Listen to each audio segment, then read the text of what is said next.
Hi, Hey, Sam. How are you? I'm good. How are you? I'm doing well. It's so good to see you again. You too. Thanks for all the help. Of course, I'm I glad to help. yeah, I just wanted to ask if you had any tips or tricks on how I can make the most out of this device for my spouse.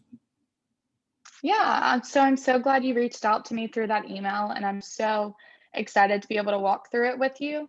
So, what we chose for your husband based on his diagnosis is that partner assisted scanning would be the best use for his communication to be able to facilitate better communication. So I know you were a little confused on what this method was. So it's a way for individuals who cannot directly select their words or phrases themselves. So you will act as the communication partner to assist your husband by listing or scanning through the possible choices. And I believe that you have the iLink, and so that's what you'll be scanning and listing through. And Okay. so these options are presented to the individual, and you could either use auditory or visual, but I would recommend using the visual and auditory together. So you'll place the iLink system, the iLink sheet, um, where it can be seen by you and the partner, so you and your spouse, and you could clip it to a table, or you could have it in a desk, anywhere that it's easily accessible and able to be seen by both of y'all.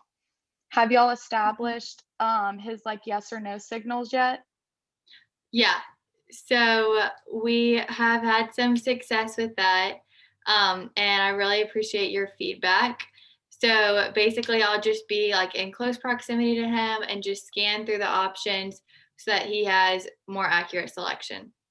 Right. So have y'all practiced scanning through the options yet, or do you want me to walk through that with you? You can walk me through it. Okay, perfect. So, since you're the communication partner helping your spouse out, you're going to be calling out each row and then the letters within the row. So, to begin the scanning, you're going to call out the first letter of each row.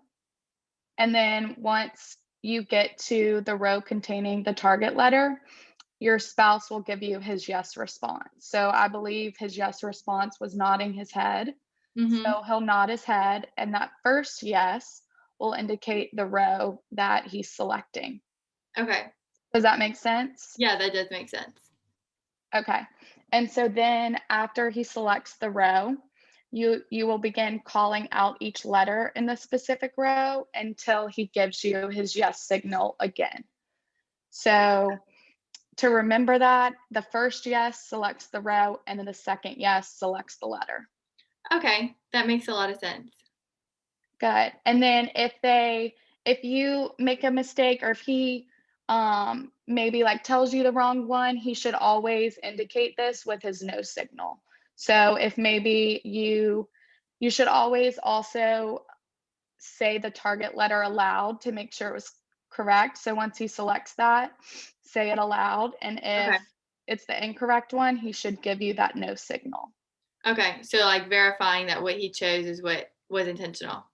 Yes, exactly. And that just helps to make sure his message is accurate and correct, and he's able to communicate as an individual and get his message across.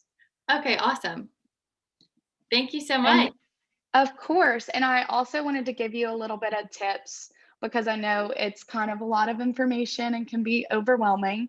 Mhm. So it's important for you as the communication partner to make sure your brain is kind of clear of any possible messages that he's previously told you before, Okay. and also to kind of keep the rhythm the same, and stay consistent throughout the scanning process. And then also asking to make sure that they finish their message, or if they have anything more to say is important as well. Okay, awesome. I'm very excited to implement these strategies. Thank you so much. Of course. And do you have any other questions for me? No, I do not. I hope that it goes well, and we'll let you know if we have any other questions.